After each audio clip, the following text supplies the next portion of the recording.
Pidato Deddy Mulyadi mengguncang DPRD Jabar, kritik, solusi, dan ajak walk out bersama. Pidato Gubernur Jawa Barat Deddy Mulyadi dalam rapat paripurna DPRD Jabar menuai sorotan. Dalam orasinya yang penuh semangat, ia menyampaikan kritik, solusi, dan bahkan menyentil anggota dewan hingga mengajak walk out bersama demi kepentingan rakyat.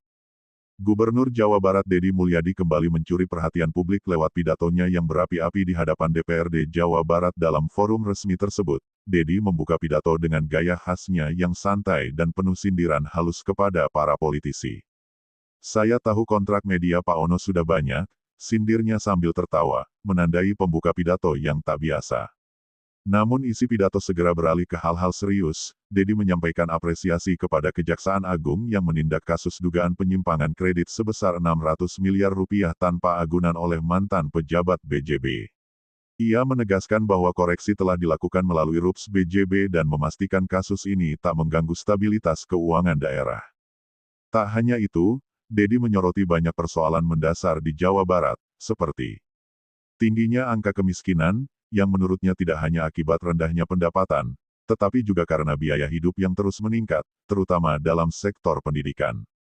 Alih fungsi lahan dan kerusakan lingkungan, yang disebutnya sebagai penyebab utama musibah dan penurunan sumber daya alam. Problem pendidikan, di mana meski sekolah dinyatakan gratis, namun biaya seragam dan konsumsi tetap menjadi beban berat bagi warga miskin. Kelemahan sistem perizinan investasi, yang membuat banyak pabrik menunda operasional, seperti kasus pabrik sepatu di Indramayu. Tingginya harga tanah, yang menghambat ekspansi industri seperti BYD karena warga menaikkan harga secara drastis.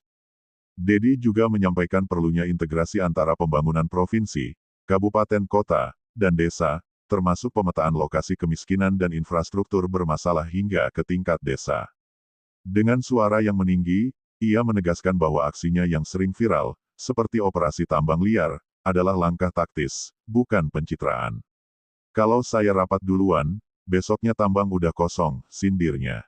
Di akhir pidatonya, Deddy Mulyadi sempat menyentuh aspek emosional, dengan kisah anak-anak dari keluarga miskin yang kini tinggal di rumah dinas gubernur setelah tak dijemput orang tuanya.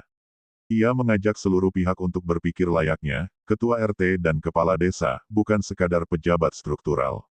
"Saya tidak hanya gubernur, saya bisa jadi ketua RW kalau itu membuat rakyat lebih dekat dan didengar," tutupnya, disambut tepuk tangan di ruang sidang.